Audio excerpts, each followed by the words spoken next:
কেমন আছো বন্ধুরা? আশা করি ভালো আছো। আর আমিও অনেক অনেক ভালো আছি। এখন বাজে সন্ধ্যা ৭টা আর এখন থেকে আমি আমার ব্লগটা শুরু করছি। তো তার আগে ভিডিওটা কেউ স্কিপ করো না। মেয়েটা কদিন ধরেই বায়না করছে লুচি মাংস খাবে বলে। তা ওগুলো আনা হয়ে ওঠেনি, কারণ ওর পিছনে ছুটতে ছুটতেই আমার দিন শেষ হয়ে যায়। ওকে স্কুলে নিয়ে যাওয়া, পড়তে দিয়ে আসা, নিয়ে আসা, কখনো নাটকে নিয়ে যাচ্ছি, কখনো আবৃত্তির ক্লাসে নিয়ে যাচ্ছি, কখনো নাচে নিয়ে যাচ্ছি। এগুলো করতে করতে আমার দিনটা শেষ হয়ে যায়। বাট এগুলো আমার আনা হয় না, এগুলো তো আর বাড়িতে থাকে না। এগুলো বাজার থেকে নিয়ে আসবো, তারপরে নয় ওকে করে দেব। ওর কি মন হয়েছে ও লুচি মাংস খাবে। আজকে ফাইনালি সময় পেয়েছিলাম আর গিয়েছিলাম বাজারে।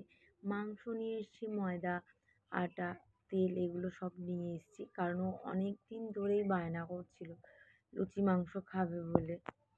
বাচ্চা কাচ্চা কিছু বায়না করলে দিতে না পারলে নিজেরই খারাপ লাগে, কারণ আমি মা তো। কিন্তু এটা তো আর আমাদের আশেপাশের দোকান নেই যে আমি ছুটে মাংসটা নিয়ে আসবো। ময়দা তেল না এখানে পাওয়া যায়, বাট মাংসটা আনতে গেলে আমাকে বাজারে যেতে হতো। আর আমার কয়দিন ধরে শরীরটা খুবই খারাপ, মনও ঠিক নেই, দুর্বল লাগছে, মাথা যন্ত্রণা করছে। সারাক্ষণটা আমি শুয়ে রয়েছি, টাইমে টাইমে ওকে দিয়ে আসছি, নিয়ে আসছি। বাদবাকি টাইমটাতে আমি বাড়িতে সারাক্ষণটাই শুয়ে রয়েছি, কিছু করতেও পারছি না। আমার শরীরটা এতটাই খারাপ ছিল।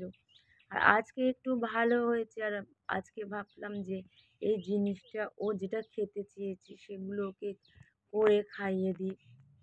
ও তো অনেক ছোট এখনো না, ও তো সেরকমভাবে বোঝে না।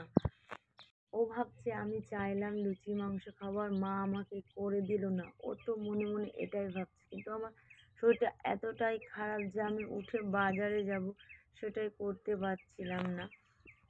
মা যে বাজারে যাবে, মা তো একদমই বাজারে যেতেই পারে না। সারাক্ষণটাই ঘরে থাকে, বাজার হাট বলো, ইলেকট্রিক বিল বলো, বাড়ির সমস্ত কাজ আমাকেই করতে হয়। মা করে টুকটাক, বাট বেশিটাই আমাকে করতে হয়। কারণ যেই থেকে মায়ের হাত ভেঙে গিয়েছে সেই থেকে আমার ওপরে একটা দায়িত্ব পড়ে গিয়েছে, যেই যেমন এখানটায় থাকি বলে এগুলো করতে হচ্ছে, বাট এখানটায় যদি না থাকতাম এতটা হয়তো করতে হতো না। আর চোখের সামনে এগুলো আমি দেখতেও পারি না যে মায়ের হাত ভাঙা যন্ত্রণা হচ্ছে, মাকে দিয়ে কাজ করাবো, আমি বসে থাকবো, এরকম মনে হয় না। বাট যতটা পারছি করছি, যতটা না পারছি গিয়ে শুয়ে পড়ছি। আবার যখন শরীরটা ভালো হচ্ছে আবার তখন উঠে পড়ছি। মেয়েটাকে বলেছিলাম যে আর কয়েকদিন দেরি কর, শরীরটা ভালোভাবে সুস্থ হয়ে যাক, গেলে তোকে আমি করে দেবো। ও আমার কোনো কথাই শুনলো না। ও বললো না আমি আজকে খাবো মানে আজকে খাবো। ও ভাবছে মা হয়তো করে দিচ্ছে না, কিন্তু মা কেন করে দিচ্ছে না সেটা তো বোঝ, সেটা একটা বারের জন্য বোঝে না। বাচ্চা কাচ্চা কিছু চাইলে না দিতে পারলে নিজেরই একটা খারাপ লাগে, যে আজকে এই জিনিসটা চাইলো আমি তো করে দিতে পারছি না। হয়তো দুদিন দেরি হয়, কিন্তু আমি সব আশাই ওর পূরণ করি, সেটা ছোট হোক আর বড় হোক।